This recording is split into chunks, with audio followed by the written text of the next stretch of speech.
Assalamualaikum warahmatullahi wabarakatuh. Bertemu lagi dengan Ibu Yuni dalam pembelajaran Ilmu Pengetahuan Sosial kelas 7.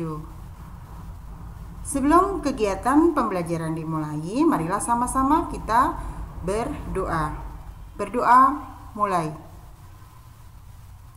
Selesai. Pada pagi hari ini, Ibu akan menyampaikan materi tentang perubahan akibat interaksi antar ruang. Tujuan pembelajaran: 1. Peserta didik mampu mengidentifikasi perubahan akibat interaksi antar ruang. 2. Peserta didik mampu memahami perubahan akibat interaksi antar ruang di lingkungan sekitar. Interaksi antar ruang diwujudkan dalam bentuk aktivitas di berbagai bidang. Ruang satu dengan ruang yang lainnya tidak dapat dipisahkan satu dengan yang lain.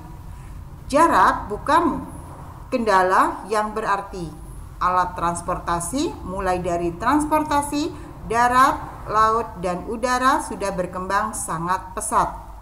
Apalagi internet telah menjadi salah satu sarana untuk menghubungkan suatu ruang dengan ruang lainnya.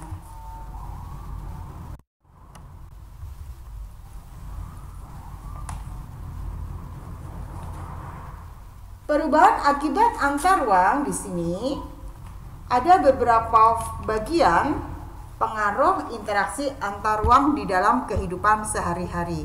1. Yaitu perkembangan pusat-pusat pertumbuhan.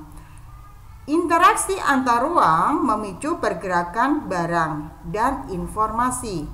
Pergerakan barang ditunjukkan dengan adanya distribusi barang dari satu wilayah ke wilayah lain. Aktivitas perdagangan menjadi sangat penting dalam memasarkan produk untuk memenuhi kebutuhan masyarakat. 2. Perubahan penggunaan lahan. Lahan di sini merupakan salah satu unsur penting bagi suatu daerah. Penggunaan lahan disesuaikan dengan keperluan penduduk.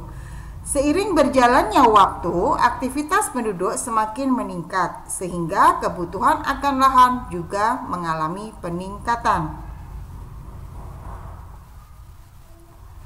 3. Perubahan orientasi mata pencaharian. Setiap penduduk menginginkan kehidupan yang lebih baik, sehingga mata pencaharian menjadi salah satu predikat yang dipandang mencerminkan kelayakan hidup seseorang. Perubahan orientasi mata pencaharian ini dipengaruhi oleh meningkatnya jumlah kebutuhan. Karena kita tahu kebutuhan manusia di sini terbagi menjadi 3, kebutuhan primer, sekunder, dan tersier, di mana kebutuhan tersebut sangat mempengaruhi kehidupan manusia. 4. Perkembangan sarana dan prasarana. Interaksi antar ruang memerlukan sarana dan prasarana yang memadai. Interaksi antar ruang terjadi sepanjang waktu, yaitu selama aktivitas penduduk masih berlangsung.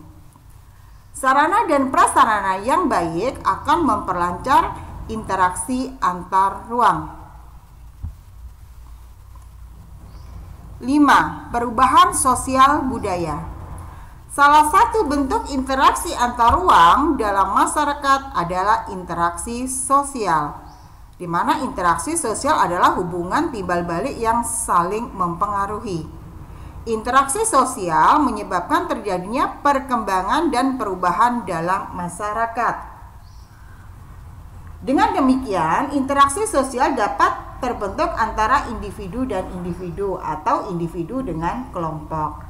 Nah, di sini ada contoh perubahan sosial dan budaya akibat interaksi antar ruang. Salah satunya ada interaksi antar penduduk semakin erat. Kemudian ada juga terjadinya percampuran budaya. Ada juga budaya asli akan terkikis dengan budaya pendatang.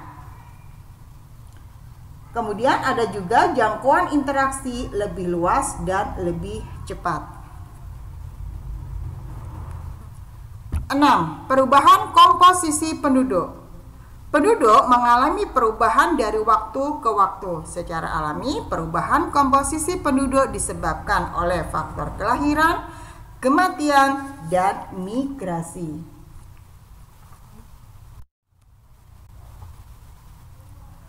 7. Perubahan alami. Indonesia dikenal dengan sebutan negara agraris. Indonesia juga dikenal dengan sebutan negara maritim. Sebutan tersebut bukan tanpa alasan atau sebab. Dilihat dari sektor ekonomi, penduduk Indonesia bergerak dari sektor agraris dan sektor maritim. 8. Peningkatan kualitas penduduk.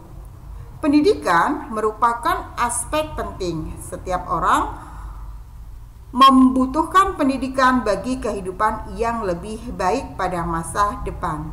Untuk mendapatkan pendidikan, seorang pelajar kadang harus menempuh jarak yang jauh seperti di luar daerah.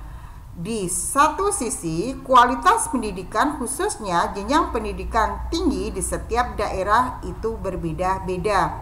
Di sisi lain, tidak setiap daerah memiliki perguruan tinggi. Nah, kondisi tersebutlah yang mendorong beberapa mahasiswa untuk meninggalkan daerahnya untuk mencari pendidikan yang lebih tinggi, yaitu menempuh pendidikan tinggi di daerah lain.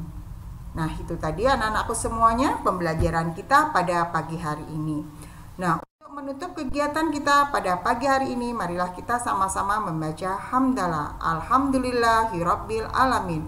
Wassalamualaikum warahmatullahi wabarakatuh.